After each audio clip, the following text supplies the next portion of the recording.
I regard them like my brothers and sisters.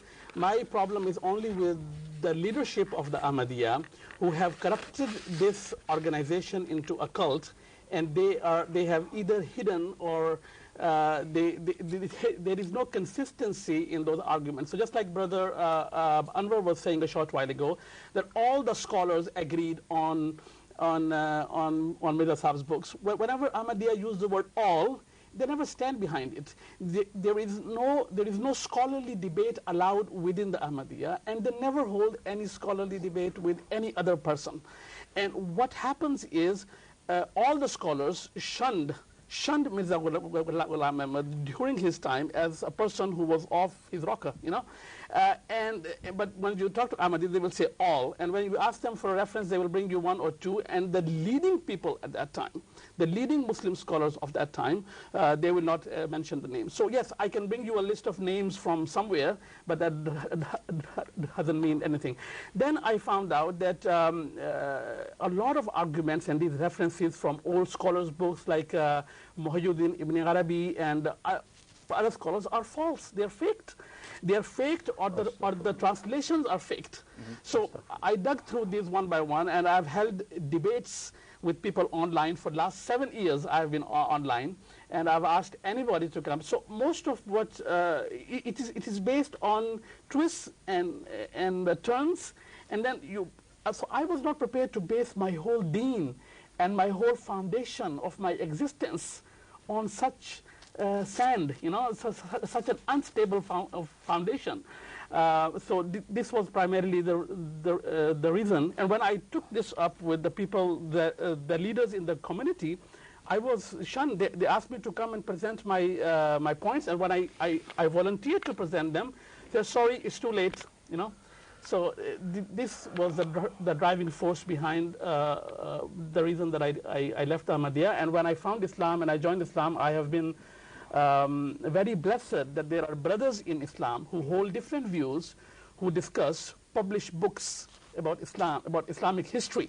What have the Ahmadiyya done for Islamic history? What has the Ahmadiyya done for Islamic theology? They say we are the real Islam.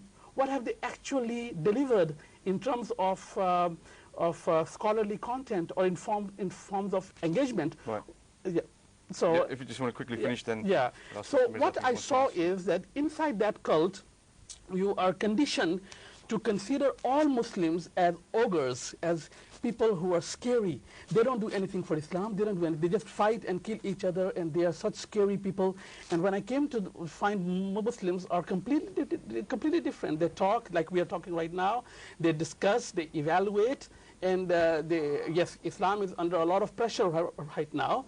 But what is happening in the Muslim world is 1,000, 1,000,000 times more than what Ahmadiyya is doing, despite all their finances and despite all their organizations, so-called.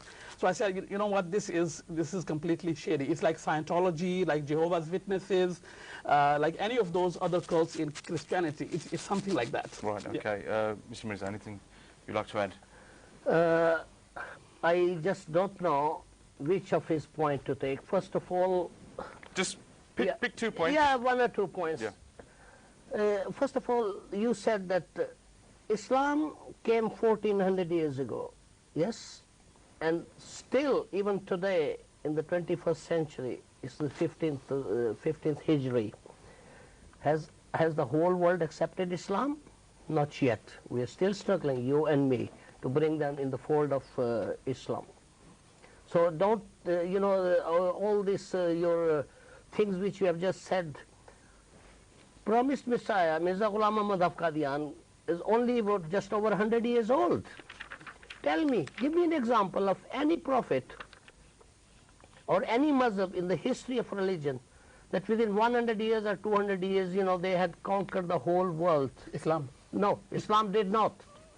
You're wrong, because it's on the up to 7th or 8th century, they only came up to Spain. I know, I have studied the history of Islam as well, because basically it is the Islam which is the real religion. I agree with this terminology. Prophet Muhammad ﷺ is the last prophet, is the seal of prophet. Quran is the last book, and his Sharia is the last Shariat. And Mirza Ghulam Ahmad of Qadiyani never claimed that he's a Shari Nabi. And as I said, you said that we say all. When you talk generally, you generalize people. Most of, if I had known Brother Akbar with all these questions before, and I think it should have been given to me, the opportunity, or at least, because as I said, I'm not a thorough scholar. He became prepared with his questions. I did not. Nobody's come prepared. The only person who's come with questions is myself. Okay? Nobody's been shown, nothing's been discussed beforehand. One point of his, I want to tell you. You keep saying Scientology and Jehovah's Witness, etc., etc. Do you know what they claim, Jehovah's Witness, for instance? Tell me, what is the difference between the New Testament and the Old Testament and Jehovah's? If you know about the religion of Christians, can you point out, and I'll answer it? I think at the moment we seem to be moving backwards. Just to claim something, to use the terminology and blame others. I have no right to blame any other sect unless I have studied it, and I know just for the propaganda's sake. People tell lies. People still don't believe in Allah. People tell lies about Prophet Muhammad sallallahu alaihi wasallam. Knows billah min zalik. They say certain surahs are mansukh in Quran. So what do you want me to do?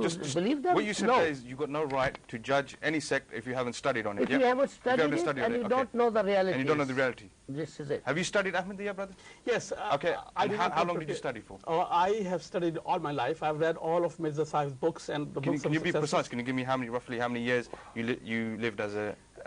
from age of 12 onwards, I think I have been constantly studying each and every book that I could lay my hands on till the age of about 35 when I left the Ahmadiyya. So I have taken it upon myself to read everything. I did not come prepared with any answers. All I am saying is from my memory. And I have lived among those people, and I have been there, and I have studied them in much great depth. So, I mean, I don't know how to answer brother's question here. No, let me ask you a question. If, for instance, have you studied his book, Masih Hindustan Mein?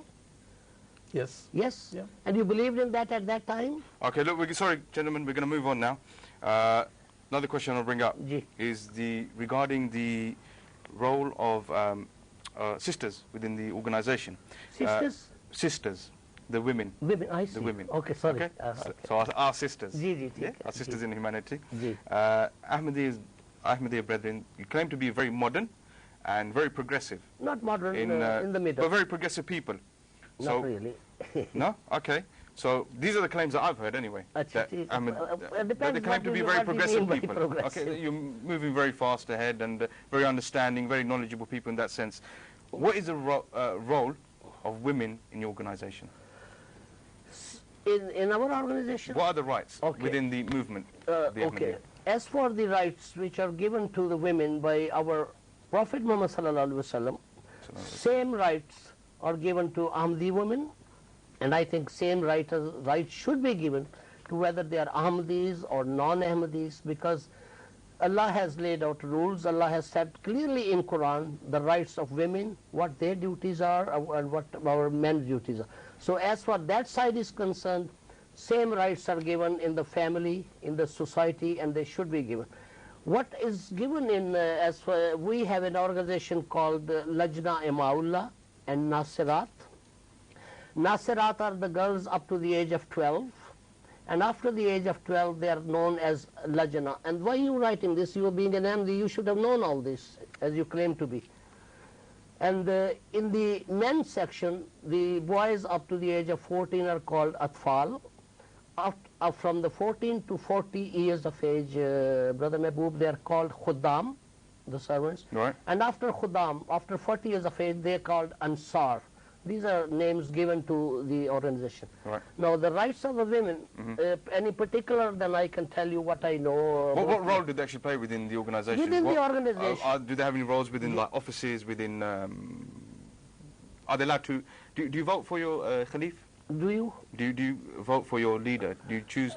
No, there is a process. There's a process of when one. You see, can I briefly tell you, very briefly? Or just tell us on what the sisters, what they do to help. We have a system that one Khalifa passed away. Now we have Hazrat Mirza Masroor Ahmad. Right. He is the 5th Khalifa. Okay. And he is the